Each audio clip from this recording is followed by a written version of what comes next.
Welcome to the AFR Saints channel, where we provide you daily content on your favorite team, the New Orleans Saints. Do us a favor and hit that subscribe button. Be sure to leave your comments below and smash that like button. Who dat? Mel Kiper put out his latest mock draft here on Tuesday. He's got C.J. Stroud going number 1 overall to the Carolina Panthers. Of course, we're keeping an eye on that, and it's super relevant for the Saints, whatever the Panthers elect to do with that first overall pick, because as we all presume, that's going to be the franchise quarterback for that organization that is in the NFC South for the foreseeable future. So Mel Kiper, again, with Stroud going number 1 overall to Carolina, Bryce Young going 2 overall to the Houston Texans. I think one of the more interesting things that everybody is going to be keeping an eye on in this draft is what happens with Anthony Richardson. He is one of the really big risers here of late. He's sort of made the most of his opportunity at his pro day.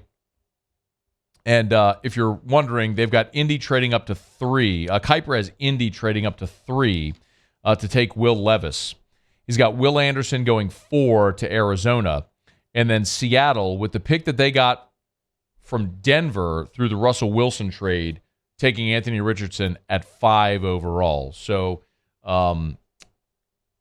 with 4 quarterbacks there in the top 5 picks is how Mel Kiper projects it. As for the Saints, if you're wondering, Kiper's got the Saints at number 29, taking Brian Breesy, the defensive tackle from Clemson, someone that we have talked about prior. And that's who he projected the Saints to take in his previous mock draft as well. And also of interest today is that Daniel Jeremiah put out his latest mock draft for NFL.com, and he has the Saints at 29 taking Michael Mayer, the tight end out of Notre Dame. Now, let me be very clear. If Michael Mayer is on the board at 29 and the Saints take him, I'm pumped. I think everyone agrees, there's a consensus, that Michael Mayer is the best tight end in this draft. And the Saints have utilized a pass-catching tight end for the last 15 years, certainly. And I look at guys like Kelsey and Kittle, and I'm not saying Mayer is them, but boy, he certainly has the ability. When you talk about the immediate, massive impact he made in the Notre Dame passing game, and with a dude that is that big and physical that can also be a blocker, he is your prototypical tight end. He is your guy that is the traditional tight end that is also a potential game-breaking pass catcher. So if Michael Mayer's on the board at 29, I am more than happy with the Saints taking him. I'm not so sure I believe he's going to be on the board at 29, but the other thing that all of these mock drafts continue to illustrate is the vast array of needs that this Saints team has. Because it's not just like, all right, everybody knows Carolina is taking a quarterback at 1. I mean, they traded up in that instance to do that, to take their potential franchise quarterback at number 1 overall. Like, we know that's what they're going to do. And that's no surprise to anybody. It's why they traded up there. We know that Houston at number 2, they're going to take what they presume will be their franchise quarterback. The Saints are more interesting because of not only where they pick, but because the roster is in a position where they have to be a little more flexible with what position they may take. Because they have a whole bunch of needs. They need a receiver. They need a tight end. They may need an offensive lineman. They certainly need defensive tackle help. You could make a case that they need another linebacker. Safety maybe could be a spot if the right player were there for New Orleans at that spot.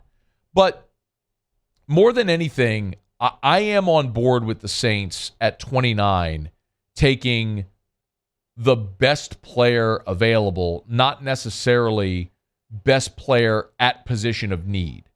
And that's what is going to be the most interesting thing, in my opinion, for the Saints at 29, provided they stay there. There's always the chance the Saints could move up because that's just their MO. They trade up in the draft. But if they do stay there, and I'm just looking at Kuiper's mock, for example, and look at the players that he has going around the Saints pick. So at 27, he's got Bijan Robinson, the running back, going to the Bills. 28, he's got Darnell Washington, the tight end, going to the Bengals. 29, he's got Brian Bresee, the defensive tackle, going to the Saints. 30, he's got Kalijah Kancey, the defensive tackle from Pitt, going to the Eagles. 31, he's got Felix Anaduki Uzoma, the defensive end from Kansas State, going to Kansas City. So any of those players make sense for New Orleans. I mean, you've got Cam Jordan, Carl Granderson, Tano Passanio at defensive end. Yeah, Peyton Turner as well, but that's a giant asterisk next to him at this point. You got 2 defensive tackles under contract. You got to get defensive tackles. Could I make a case for a tight end? Absolutely. Just did. I mean, you signed Juwan Johnson, who's a pass catcher. You've got Adam Troutman going into the final year of his rookie deal that he just hasn't emerged the way that you hoped he had. So you could be looking for that long-term option there. We know the Saints need running back help. Alvin Kamara is near the end of his time as a primary back in the NFL than he is the beginning. And you just signed Jamal Williams, but Jamal Williams. But that feels like a 2-year stopgap, and what really are you hoping to get? If you get a chance for a game changer like Bijan Robinson, you take him, right? So I get at 20, it's why it's going to be a fun year for New Orleans in the draft. Because there's a ton of unpredictability with what they're going to pick.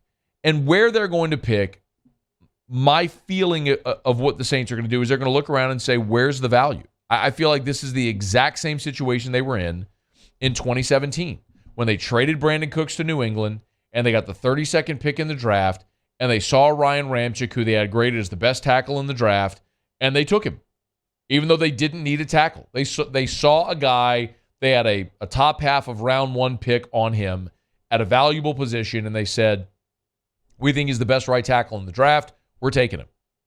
And it's worked out with Ryan Ramczyk. So I feel like the Saints are in the exact same spot, and oddly, for a similar reason. They got the pick via a trade, and it's something where they're picking later in round 1, and you're not necessarily going to be able to pick the position of need, but you're going to pick the best player available. And your hope is that you have someone on the board when you pick at 29 that you have a grade that's vastly better than 29.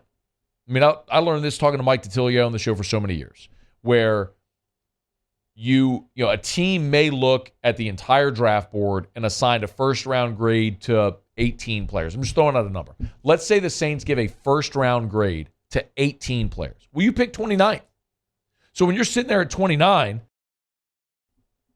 but there's a player that you have graded as a top 18 player, like a first-round grade on a player, and you're sitting there at 29, it may not be the position you need, but you feel like you're getting tremendous value at 29. That's the thought process that goes into the draft, that in the war room on draft day, a lot of those guys in the front office are thinking that we as fans may not think of, which is a fascinating way to go through the process. But if Michael Mayer's on the board at 29 and the Saints take him, I'm pumped.